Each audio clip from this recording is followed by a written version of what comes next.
Hello, hi, good evening all the competitive warriors and would-be teachers. Welcome back to our Bioscience School Assistant content classes. So these are the online free classes. So ఇప్పటి వరకు 8th class text complete చేయడం జరిగింది and 9th లో కొన్ని lessons కావడం జరిగింది. So అవన్నీ కూడా డిస్క్రిప్షన్లో లింక్స్ ఇవ్వడం జరిగింది, ఎవరైనా మిస్ అయినట్లయితే చూడండి. సో టుడే ఈరోజు టాపిక్ వచ్చేసి ఏంటంటే మనకి ఆల్రెడీ సంయోజక కణజాలంలో కొన్ని చూసుకుంటూ వస్తున్నాము. సో అవన్నీ కూడా కంప్లీట్ అయ్యాయి. నెక్స్ట్ జంతువుల్లో ఉండేటువంటి కణజాలలో వచ్చేసి మనకి ఇంకా మిగిలిపోయినటువంటి 2 రకాల కణజాలాలు ఉన్నాయి. సో అదొకటి వచ్చేసి కండర కణజాలం, రెండోది వచ్చేసి నాడీ కణజాలం. ఈ సెషన్లో అవేంటో ఒకసారి డిస్కస్ చేద్దాము. Okay, then let us enter into our topic, that is the muscular tissue. So దీన్ని ఏమంటామంటే కండర కణజాలంగా చెప్పుకుంటాం. సాధారణంగా మనకి కండరాలు అనేవి రైట్. సో ఈ కండరాలు అనేవి మానవ శరీరంలో చూసినట్లయితే ఎన్ని కండరాలు ఉంటాయని చూసినట్లయితే 639 కండరాలు సుమారుగా, ఎగ్జాక్ట్లీ కాదు, సుమారుగా 639 కండరాలు ఉంటాయి. సో ఎలా గుర్తుపెట్టుకోవాలంటే దీన్ని 3 మధ్యలో వేసుకోండి. 3 2 3 3 ఓకే. సో 3 2 6, 3 3 9. సో 639 ఇలా గుర్తుపెట్టుకోండి, ఈజీగా గుర్తుంటుంది. మధ్యలో 3 ఉంటుంది, 3 2 6, 3 3 9. So 3 2 6 and 3 3 9. సో 639 కండరాలు సుమారుగా ఉంటాయి. సో ఇక్కడ వచ్చేసి మనకి కండరాల గురించి అధ్యయనం చేసేటువంటి శాస్త్రాన్ని ఏమంటామంటే మయాలజీగా పేర్కొంటాం. సో మయాలజీ అంటే కండరాల గురించి అధ్యయనం చేసేటువంటి శాస్త్రం. మరి ఈ కండరాలు వేడి చేత ఏర్పడతాయని చూసినట్లయితే సన్నని కండర తంతువుల చేత ఏర్పడతాయి. కండర తంతువుల చేత ఏర్పడతాయి. సో ఈచ్ కండర తంతువుని వచ్చేసి మస్కులర్ ఫైబర్ అంటాం దీన్ని ఇంగ్లీష్లో అయితే. సో ఈ కండర తంతువుని మనము కండర కణంగా పిలుస్తాం. సో కండరం ఏంటంటే ఈ కండర కణజాలంలో మనం చెప్పుకున్నాం ఆల్రెడీ, ఏ కణజాలమైనా సరే కణాల చేత ఏర్పడుతుంది. సో అదేవిధంగా కండర కణజాలం కూడా కండర కణాల చేత ఏర్పడుతూ ఉంటుంది. ఈ కండర కణజాలాన్ని మనం ఏమంటాం, ఈ దీంట్లో ఉండేటువంటి కండర కణాలను ఏమంటామంటే కండర తంతువులుగా పేర్కొంటూ ఉంటాం. సాధారణంగా మనకి ఈ కండరాలు వచ్చేసి సంకోచ వ్యాకోచాలని జరుపుతూ ఉంటాయి. సంకోచ వ్యాకోచాలని జరుపుతూ ఉంటాయి. సో ఈ సంకోచ వ్యాకోచాల ద్వారానే మనకి శరీరంలో కదలికలు అనేవి జరుగుతాయి. సో కండరాల యొక్క ముఖ్యమైనటువంటి విధి ఏంటంటే శరీరంలో ఉండేటువంటి వివిధ అవయవాల్ని కదల్చడానికి మనకి కండర కణాలు అనేవి, ఈ యొక్క కండర కణజాలం అనేది ఉపయోగపడుతూ ఉంటుంది. మరి ఈ యొక్క కదలికలు ఏ విధంగా జరుగుతాయి అని చూసినట్లయితే కొన్ని రకాల ప్రోటీన్స్ ఇనిషియేట్ చేస్తాయి. కొన్ని రకాల ప్రోటీన్స్ అనేవి ఉంటాయి. ఈ ప్రోటీన్స్ అనేవి మనకి కండరంలో ఈ యొక్క సంకోచ వ్యాకోచాలని ఇనిషియేట్ చేస్తూ ఉంటాయి అన్నమాట, ప్రేరేపిస్తూ ఉంటాయి. సో ఆ ప్రోటీన్స్ లేవనుకోండి, ఈ కండరంలో సంకోచ వ్యాకోచాలు ఉండవు, మన శరీరంలో కదలికలు అనేవి ఉండవు. సో మరి ఆ ప్రోటీన్స్ ఏవి అని చూసినట్లయితే ఇక్కడ నేను రాస్తున్నాను, యాక్టిన్ అండ్ మయోసిన్. మీ బుక్లో లేదు, బట్ గుర్తుపెట్టుకోండి. యాక్టిన్ అండ్ మయోసిన్ అనేటువంటి ఈ యొక్క ప్రోటీన్స్ ఏవైతే ఉన్నాయో అవి 2 ప్రోటీన్లు కూడా మనకి కండరంలో యొక్క సంకోచ వ్యాకోచాలని ప్రేరేపిస్తూ ఉంటాయి. రైట్.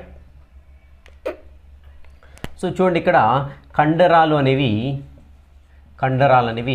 రిపేర్ అవుతూ ఉంటాయి. సో ఎప్పుడైనా డ్యామేజ్ అయ్యనుకోండి, కొత్త కండర కణం అనేది ఉత్పత్తి కాకుండా అదే ఏమవుతుందని చూసినట్లయితే రిపేర్ అవుతూ ఉంటుంది. గుర్తుపెట్టుకోవాలి. సో కండరాలు ఎప్పుడైనా డ్యామేజ్ అయినట్లయితే, ఏదైనా విగరస్గా పనిచేసినప్పుడు, ఏదైనా కండరానికి డ్యామేజ్ అయినప్పుడు ఏమవుతుందంటే తిరిగి మళ్ళీ ఆ కండర కణం ఏం చేస్తుందంటే కొత్త నిర్మాణాన్ని ఏర్పరచుకోగలుగుతూ ఉంటుంది. ఇక్కడ చూసినట్లయితే మనకి ఇంకా ఈ సంకోచ వ్యాకోచాలు ఏదైతే చెప్పానో, చలి ఎక్కువగా ఉన్నప్పుడు ఈ సంకోచ వ్యాకోచాలు అనేవి ఎక్కువగా జరుగుతాయి. మనమందరము తరచుగా ఎప్పుడోసారి ప్రాబ్లం అయితే ఫేస్ చేసి ఉంటాము. సో బాగా చలిగా ఉన్న వాతావరణంలో లేదా చల్లగా ఉన్నప్పుడు చల్లనీళ్ళతో స్నానం చేసినప్పుడు ఒకసారి సడన్గా మనకి బాడీ అనేది మొత్తం కూడా షేక్ అవుతూ ఉంటుంది. రైట్, చిల్స్ వస్తూ ఉంటాయి.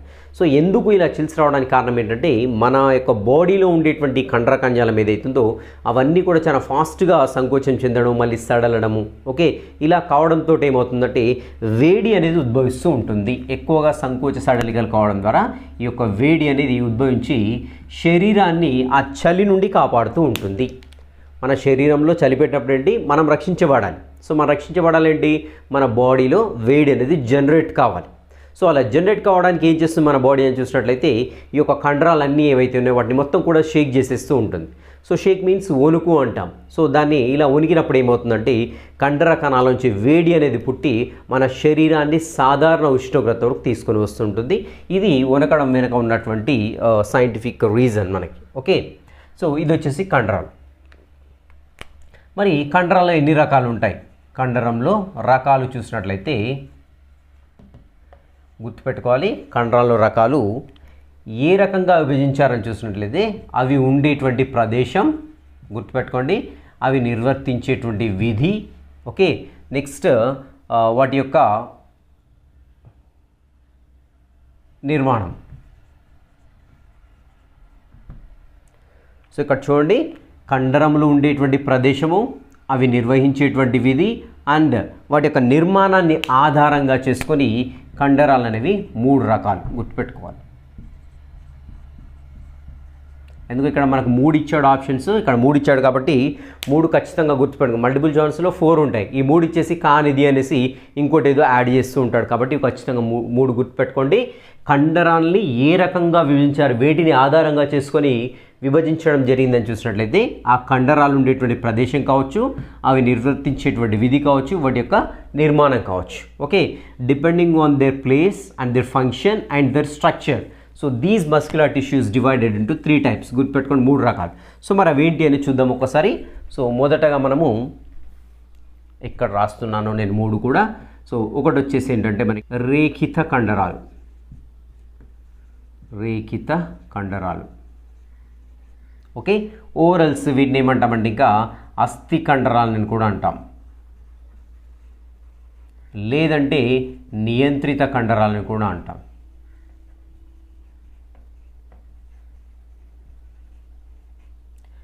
So voluntary muscles, what do you say, this is skeletal muscles and striated muscles.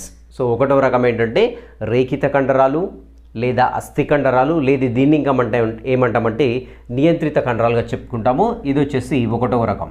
Okay, రెండవది వచ్చేసి అరేఖిత కండరాలు. అరేఖిత కండరాలు లేదంటే అనియంత్రిత కండరాలు, లేదంటే వీటిని ఇంకా నునుపు కండరాలుగా చెప్పుకుంటాం. మూడోది వచ్చేసి మనకి హృదయ కండరం.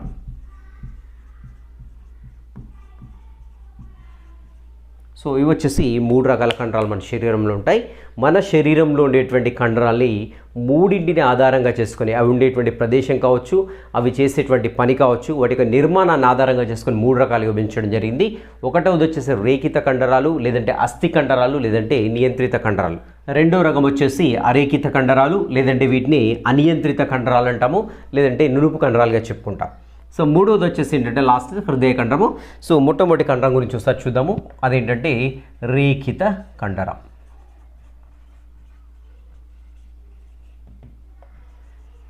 ఇంగ్లీష్లో చూసినట్లయితే దీన్ని స్ట్రియేటెడ్ మజిల్గా చెప్పుకుంటాము. స్ట్రియేటెడ్ మజిల్, లేదంటే అస్థి కండరాలు అంటే ఒడైసే స్కెలిటల్ మజిల్స్ అంటాము. నియంత్రిత కండరాలు అంటే వాలంటరీ మజిల్స్ అని కూడా ఇంగ్లీష్లో అంటాము. సో మరి రేఖిత కండరాలు ఎక్కడ ఉంటాయని చూసినట్లయితే మోస్ట్ ఆఫ్ ది ఈ యొక్క రేఖిత కండరాలు వచ్చేసి మనకి ఎముకలను అంటిపెట్టుకొని ఉంటాయి. సో ఎముకలని అంటిపెట్టుకొని ఉంటాయి కాబట్టి వీటిని మనం ఇంకేమన్నాము, అస్థి కండరాలు అని చెప్పుకోం. వీటి యొక్క ప్లేస్ ఎక్కడని చూసినట్టయితే ఎముకల్ని అంటిపెట్టుకొని ఉంటాయి. నెక్స్ట్ ఇవి చూడటానికి ఏంటంటే మనకి స్థూపాకారంగా ఉంటాయి. దీనిలోని కణాలన్నీ కూడా స్థూపాకారంగా ఉంటాయి. వాటి యొక్క నిర్మాణం ఏ విధంగా ఉంటుందంటే స్థూపాకారంగా ఉంటాయి. చూద్దాం ఒకసారి. నేను ఇక్కడ చిన్న డయాగ్రామ్ వేయడానికి ప్రయత్నిస్తాను.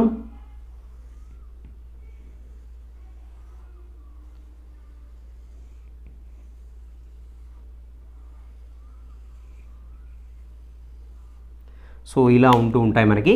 సో ఈ యొక్క ప్రతి ఒక్క కండర కణం లేదంటే కండరతంతు అనేది ఇలా స్థూపాకారంగా అంటే సిలిండ్రికల్ షేప్లో ఉంటుంది.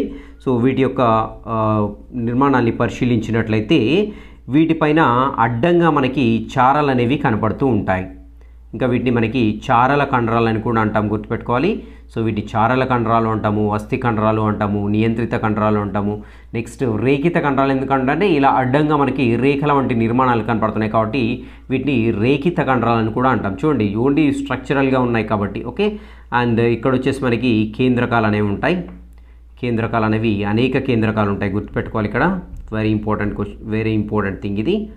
సో చూద్దాము. ఇది వచ్చేసి ఈ యొక్క రేఖిత కండరం యొక్క స్ట్రక్చర్, రైట్. సో ప్రతి ఒక్క కండర కణం కూడా ఏంటంటే కండరం అంత పొడవుగా ఉంటుంది. సే ఫర్ ఎగ్జాంపుల్ ఇక్కడ కండరం ఇక్కడ నుండి స్టార్ట్ అయింది అనుకుందాం, రైట్. సో ఇక్కడ నుండి స్టార్ట్ అయింది, ఇక్కడ ఎండ్ అయింది అనుకుందాం. సో దీంట్లో ఉండేటువంటి ప్రతి ఒక్క కండర తంతు అన్నా కండర కణమన్నా ఒక్కటే గుర్తుపెట్టుకోండి. సో ప్రతి ఒక్క కండర కణం కూడా కండరం అంత పొడవుగా ఉంటుంది, అంతేకాని ఇక్కడి మధ్యలో వచ్చాగడం ఇక్కడి మధ్యలో వచ్చాగడం అలా ఉండదు. సో ఇక్కడ మనకి ఎముకలు నంటి పెట్టుకొని ఉంటాయి. ప్రతి ఒక్క కండర కణం చూడండి స్తూపాకారంగా ఉంది. నెక్స్ట్ అంతేకాకుండా అనేక కేంద్రకాలు ఉంటాయి, వెరీ ఇంపార్టెంట్ గుర్తుపెట్టుకోండి. అనేక కేంద్రకాలు ప్రతి ఒక్క కండర కణంలో చూసినట్లయితే అనేక కేంద్రకాలు అనేవి ఉంటాయి.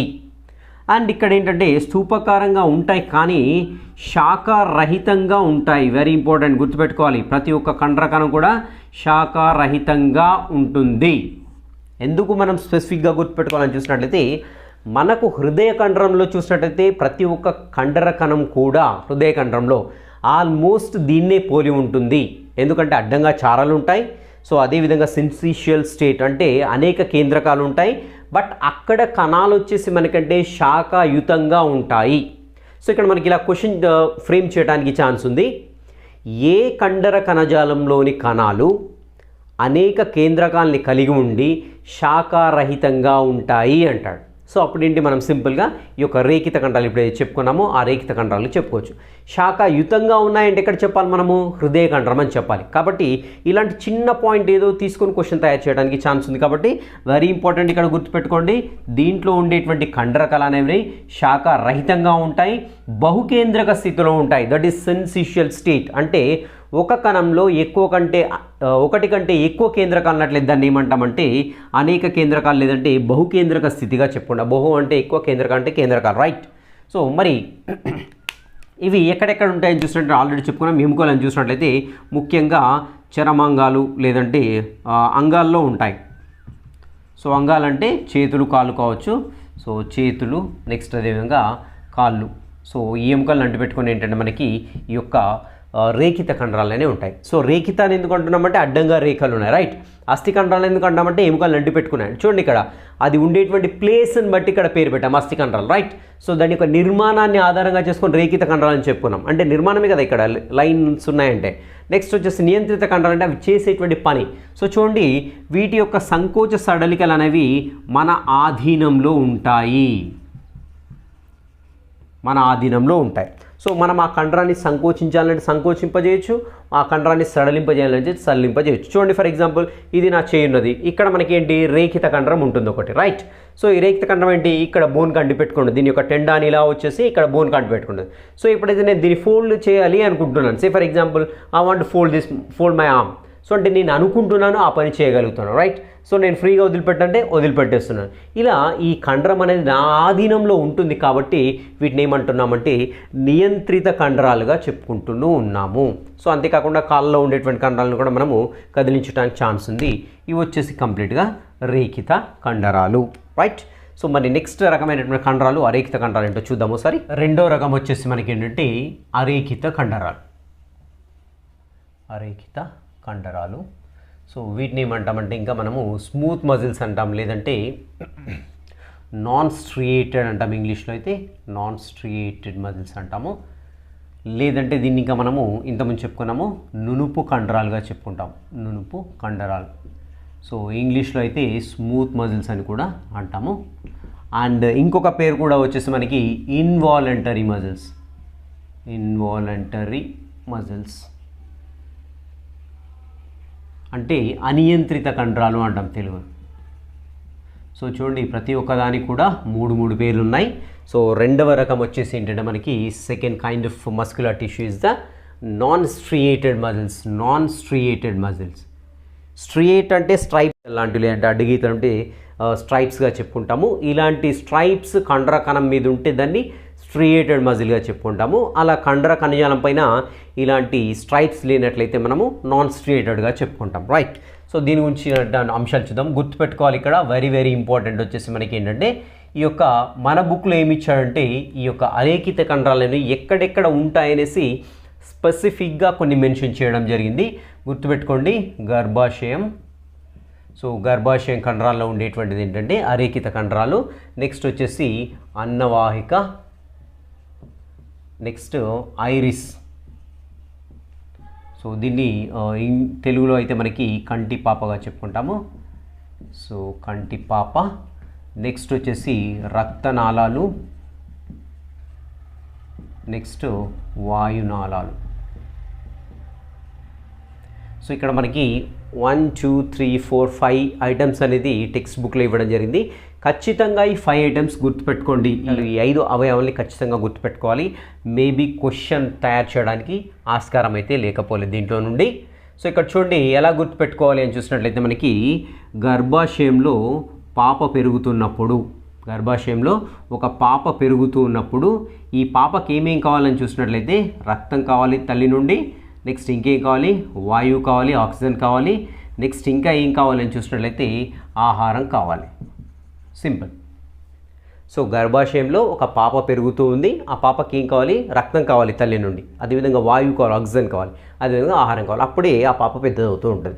సో కాబట్టి ఇక్కడ గుర్తుపెట్టుకోండి ఈజీగా. ఒకటి వచ్చేసి గర్భాశయము, పాప అన్నాం కదా, కంటి పాప అని గుర్తుపెట్టుకోండి. సో కంటి పాప అంటే మనందరికీ తెలిసిందే కదా. సో ఇలా కన్ను ఉన్నట్లయితే సో ఈ యొక్క కన్ను మధ్య భాగం నల్లగుడ్డు ఉంటుంది. నల్లగుడ్డు మధ్యలో మనకి ఏంటి ఒక రంధ్రం ఉంటుంది. ఈ రంధ్రం చుట్టూ మనకి ఉండేటువంటి ఒక కణజాలం ఉంటుంది. దీన్ని ఐరిస్ అంటాం.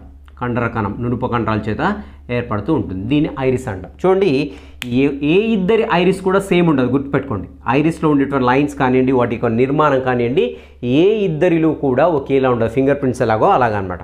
సో అందుకనే చూడండి ఆధార్ మనకి ఫోటో తీసేటప్పుడు ఐరిస్ కూడా షూట్ చేస్తారు. ఒకటి కళ్ళకు దగ్గర పెట్టేసి మన ఐరిస్ని ఫోటో తీస్తూ ఉంటారనమాట. ఎందుకంటే అది యూనిక్, ఇంకా ఎవరికి వాళ్ళకి సపరేట్ ఉంటుంది. సో ఈ కండర కణం చుట్టూ ఉండేటువంటి కండర కణం ఏదైతే ఉందో ఇది కూడా మనకి నునుపు కండరాల చేత ఏర్పడుతూ ఉంటుంది. సో ఇక్కడ చెప్పాను గర్భాశయము, పాప అంటే కంటి పాప గుర్తుపెట్టుకోండి, రక్తం అంటే రక్తనాళాలు గుర్తుపెట్టుకోండి, వాయువు అంటే వాయునాళాలు గుర్తుపెట్టుకోండి, ఆహారం అంటే ఆహార వాహిక, ఓకే, లేదంటే అన్నవాయిగా చెప్పుకుంటా. దీన్ని ఈసోఫేగస్ అంటాం. ట్రేకియా వీటిని వచ్చేసి వాయునాళాలను వచ్చేసి మనకి ఒడిసి ట్రేకియా అంటాము. నెక్స్ట్ రక్తనాళాలను వచ్చేసి బ్లడ్ వెల్స్గా చెప్పుకుంటాము. సో దీన్ని ఇంగ్లీష్లో ఐరిస్ అంటాము. ఇది వచ్చేసి uterus. So these are the English for all these 5. Okay, so next చూద్దాము. మరి వీటి యొక్క ఆకారాన్ని చూసినట్లయితే మనకి కదురు ఆకారంలో ఉంటాయి. కదురు ఆకారంలో ఉంటాయి. ఈ యొక్క కణాల్లో వచ్చేసి ఈ యొక్క కండరాల్లో కణాలు వచ్చేసి కదురు ఆకారంలో ఉంటాయి. దీన్ని ఇంగ్లీష్లో స్పిండిల్ షేప్గా చెప్పుకుంటాం. సో మరి ఒకసారి చూద్దాము వీటి యొక్క ఆకారం ఎలా ఉంటుందని చూసినట్లయితే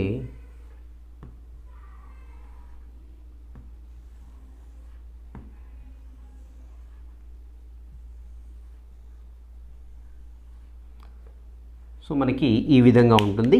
ఆల్మోస్ట్ ప్రతి ఒక్క కణంలో కేవలం ఒకే ఒక కేంద్రకం ఉంటుంది. అది కూడా మ్యాక్సిమం మధ్యలోనే లొకేట్ అయి ఉంటుంది. సో ఇలా ఇవి వచ్చేసి స్పిండిల్ షేప్లో ఉంటాయన్నమాట.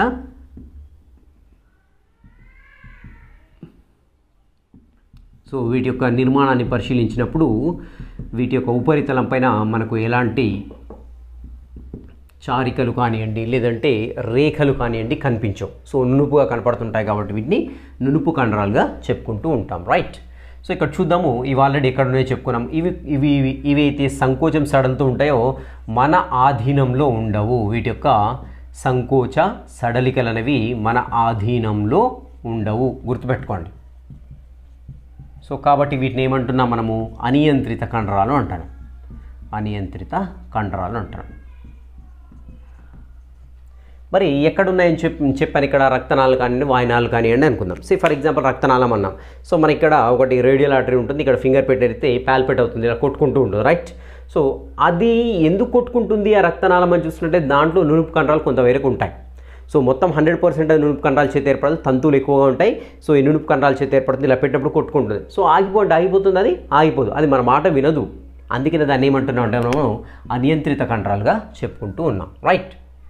సో ఇంకా చూసినట్లయితే దీనిలో కేవలం ఒక కేంద్రకమే ఉంటుంది. ఒక కణంలో చూసినట్లయితే ఒక కేంద్రకం మాత్రమే ఉంటుంది.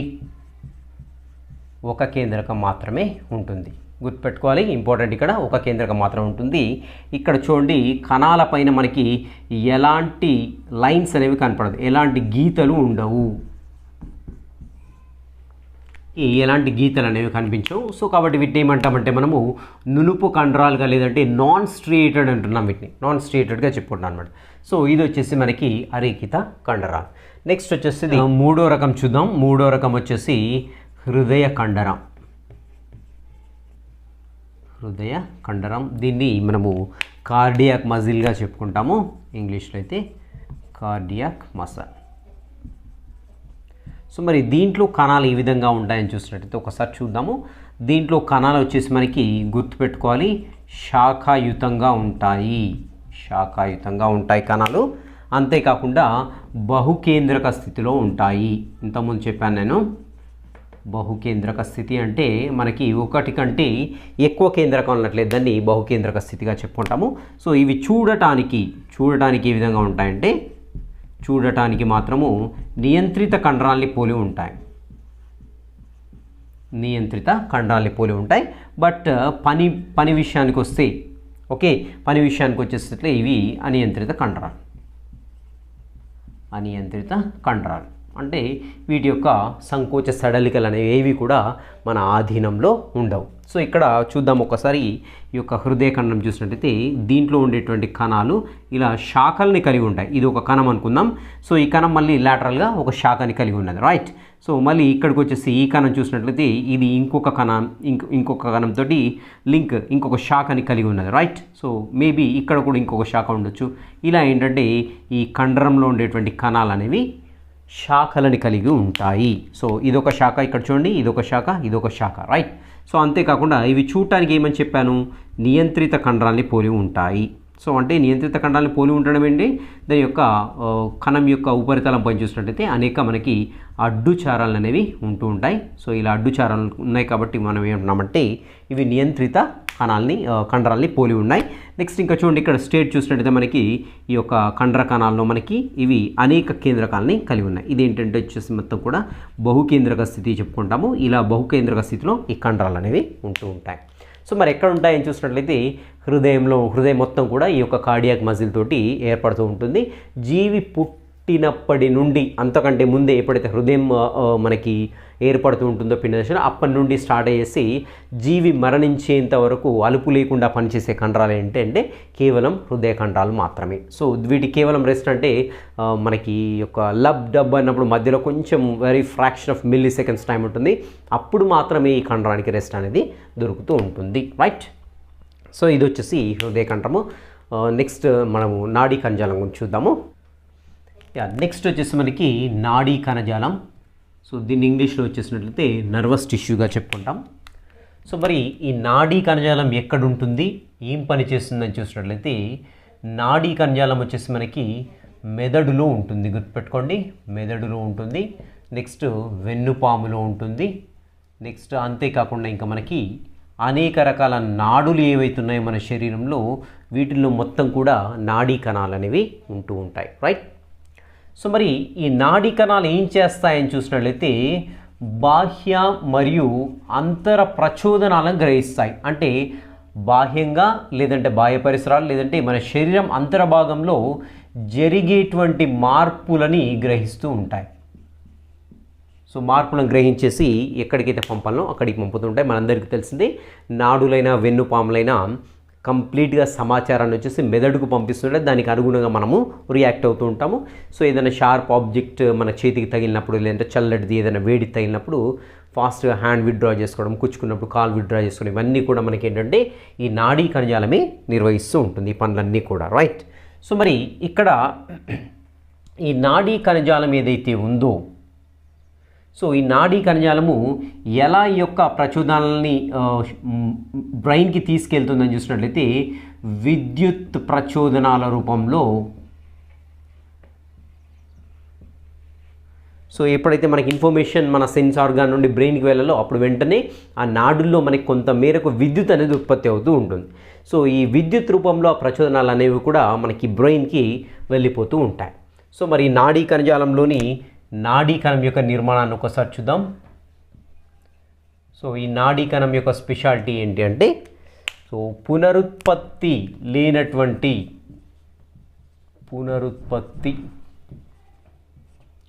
లేనటువంటి కణాలు ఇవి, గుర్తుపెట్టుకోండి, పునరుత్పత్తి కాలేవు.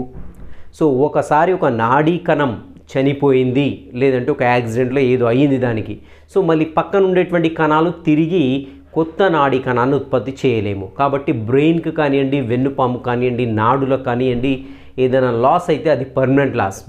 మిగిలిన కణజాలాలు ఏం చేస్తాయంటే, ఇప్పుడు చర్మం డ్యామేజ్ అయింది కూడా ఏమైతే దాని చుట్టుపక్కల ఉండే కణాలన్నీ కూడా మళ్ళీ తిరిగి కొత్త కణజాలాన్ని ఉత్పత్తి చేస్తుంటాయి.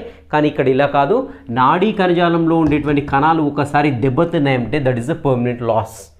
సో ఈ వీటికి పునరుత్పత్తి శక్తి అనేది ఉండదు, గుర్తుపెట్టుకోవాలి. సో మరి నాడీ కణం యొక్క నిర్మాణాన్ని పరిశీలించినట్లయితే దీంట్లో మనకి ముఖ్యంగా 3 భాగాలు అనేవి కనపడుతుంటాయి. సో ఒకటి వచ్చేసి సెల్ బాడీ, రెండోది వచ్చేసి డెండ్రైట్స్, మూడోది వచ్చేసి యాక్సాన్. సో డెండ్రైట్స్ అంటాము, యాక్సాన్ అంటాము తెలుగులో.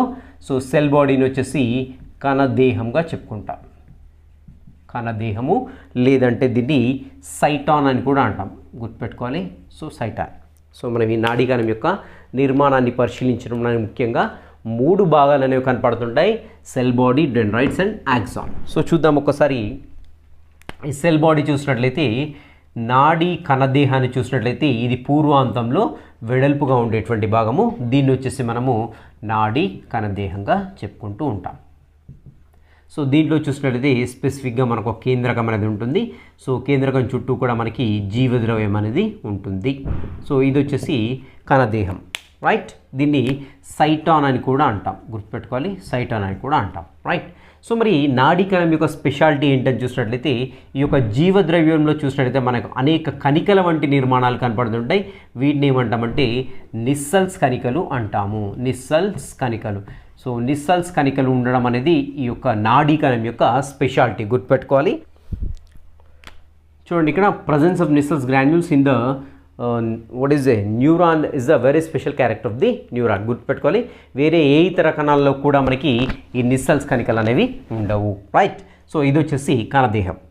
మరి కణదేహం నుంచి చూసినట్లయితే మనకి 2 kinds ఆఫ్ ప్రాసెస్ అనేవి ఉద్భవిస్తూ ఉంటాయి.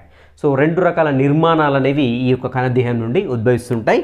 సో కొన్ని నిర్మాణాలు వచ్చేసి ఏంటంటే సన్నగా ఉంటాయి, చిన్నగా ఉంటాయి, అదేవిధంగా శాఖాయుతంగా ఉంటాయి, గుర్తుపెట్టుకోండి. సో ఈ యొక్క నిర్మాణాలను వచ్చేసి మనం ఏమంటామంటే డెండ్రైట్స్గా చెప్పుకుంటాము, డెండ్రైట్స్. సో మరి ఇవి ఏం చేస్తాయంటే ఇతర నాడీ కణాల నుండి సమాచారాన్ని తీసుకుంటాయి, గుర్తుపెట్టుకోవాలి. ఇతర నాడీ కణాల నుండి సమాచారాన్ని తీసుకుంటాయి, సమాచారాన్ని సేకరిస్తాయి, సమాచారాన్ని గ్రహిస్తాయి. So this is the important function of the dendrites. Dendrites ఏం చేస్తాయంటే they get the information from the other neurons. So వేరే న్యూరాన్ల నుంచి ఈ డెండ్రైట్లు అనేవి ఇన్ఫర్మేషన్ తీసుకొని ఎక్కడికి పాస్ చేస్తాయి?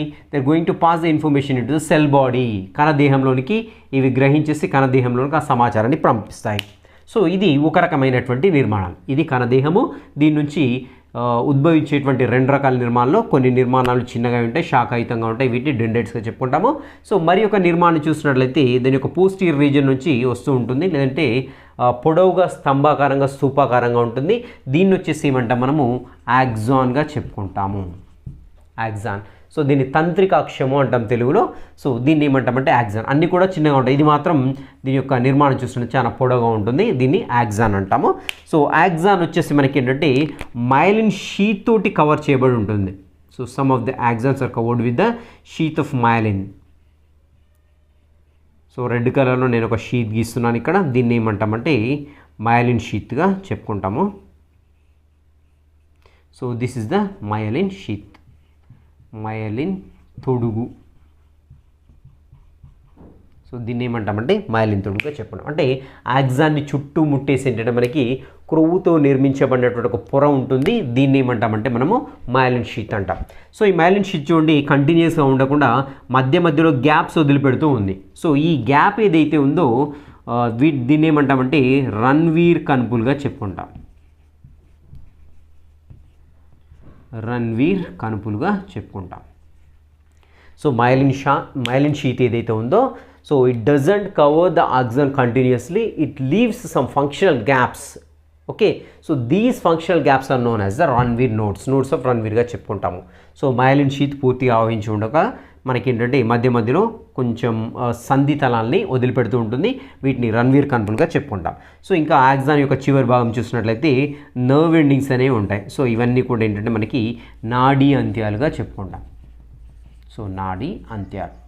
సో మరి నాడీ అంత్యాలు దేనితో కలుస్తాయని చూసినట్లయితే ఈ నాడీ అంత్యాలు వేరొక నాడీ కణం యొక్క డెండ్రైట్స్ తోటి లింకుని కలిగి ఉంటాయి. చూడండి ఇక్కడ ఫర్ ఎగ్జాంపుల్ ఇది డెండ్రైట్స్ అనుకున్నట్లయితే మనకు వేరే నాడీ కణం ఇక్కడ ఒకటి గీద్దాం మనం. సో ఇదొక నాడీ కణం అనుకున్నట్లయితే మనకి సో ఇవి డెండ్రైట్స్, ఇది నాడీ కణం. సో ఈ నాడీ అంత్యాల చేత ఈ డెండ్రైట్స్ లింక్ అప్ అయి ఉంటాయి అన్నమాట. సో ఎప్పుడైతే ఈ యొక్క నాడీ కణము వేరే వీటి యొక్క డెండ్రైట్స్ నుండి సమాచారాన్ని తీసుకుంటాయి. ఓకే, నెక్స్ట్ కణదేహానికి పాస్ చేస్తాయి. ఇక్కడ నుండి యాక్సాన్కి వచ్చింది, యాక్సాన్ నుంచి ఎక్కడికి వచ్చింది, నాడీ అంత్యాలకు వస్తుంది. నాడీ అంత్యాల నుండి వేరొక నాడీ కణం యొక్క డెండ్రైట్స్ అండ్ దెన్ ఇక్కడ నుండి అగైన్ సేమ్ ఇక్కడ ఇంతకుముందు ఎలా పాస్ అయిపోయింది ఇన్ఫర్మేషన్ సెల్ బాడీ నుండి యాక్సాన్, యాక్సాన్ నుండి నాడీ అంత్యాలు, మళ్ళీ నాడీల నుంచి వేరే కణం యొక్క డెండ్రైట్స్కి పాస్ అయిపోతూ ఉంటుంది. సో ఈ విధంగా సమాచారం అనేది నిరంతరం పాస్ అవుతూ ఉంటుంది. గుర్తుపెట్టుకోండి, ఈ కణాలకు పునరుత్పత్తి శక్తి ఉండదు. No regeneration capacity is present in case of nervous cells. If the nervous cells are damaged, it's a permanent damage to the organism. So no new neuron is produced in the nervous system. Good petkondi, that is a very important character. And moreover, the Nissen's granules are present in the cell body of the neurons. ఇది కూడా special క్యారెక్టరే, గుర్తుపెట్టుకోండి, right. So ఈ విధంగా జంతువులు రకరకాల ఖనిజాల నుండి రకరకాల విధులను నిర్వహించడానికి ఉపయోగపడుతూ ఉంటాయి. Okay, till then have a great day.